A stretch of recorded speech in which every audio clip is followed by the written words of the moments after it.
Front page of The Age today, the timeline for developing Fisherman's Bend, a key precinct for building new housing in Melbourne, has blown out by at least 5 years, says the Office of the Auditor-General. Guy Naselli, Fisherman's Bend Business Forum President and Managing Director of NSL. NFI. Guy, good morning to you. Good morning, gents. How are we? Good. Is this true? It is. Yeah, absolutely. It's something that we've already known voluntarily that things were going to be behind schedule, but the report that came out yesterday is scathing and, disappointing to a lot of the major stakeholders and people that have invested a lot of money in Fisherman's Bend to date. So what are the factors on why it's been delayed for so long? Oh, look, obviously on the back of COVID, things were always going to be pushed back, but there's a lot of challenges. Obviously, the situation with the funds and money coming out of the governments is pretty tight in all sectors. But beyond that, it seems to be that there's so many parties involved and so many delegations that everything just takes twice as long as it really should. So, Guy, are you saying there just isn't a single boss who's just saying, okay, here's what we're going to do, let's make it happen? Yeah, spot on. So as president of the Fisherman's Bend Business Forum, we represent a lot of the owners in that precinct, and we've got clients and people that really want to invest in the area, but they just can't get any direction, any feedback. And sometimes the transparency down to the mum and dad investors on the ground just hasn't been there.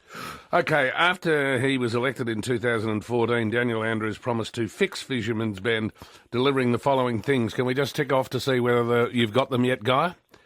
Yeah, go for it. New schools. A couple, yep. There's a couple that have popped up. Public transport. No comment, non-existent. Walking and cycling links. In part, yeah, there are some links that have opened up, but nowhere near enough. Housing. In moderately, I think needs a lot of room for improvement there. Right, and it's 5 years late.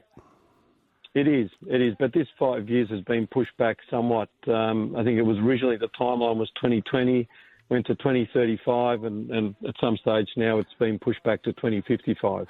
2055, 30 years' time. That's it. Wow. Guy, is money enthusiastic? Is money enthusiastic to get involved with Fisherman's Bend?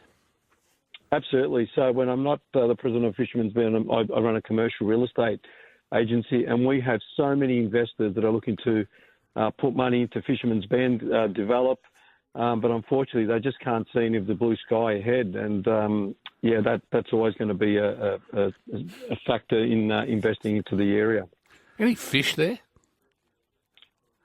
I reckon there might be, but not too many. Not too many as we would want to serve on our plates, Ross. I just think it's an amazing development opportunity, isn't it? It's just there. Yeah, well, maybe don't have government do it. There is no other precinct 2 kilometres from the CBD anywhere in the world that has the unmatched potential of Fisherman's Bend, and we talk about Port Melbourne and that precinct. That is so underdeveloped. You can look at any country in the world.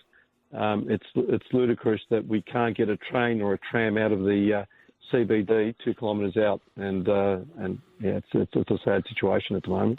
Good on you, Guy. It's a sad, sad situation, Damien.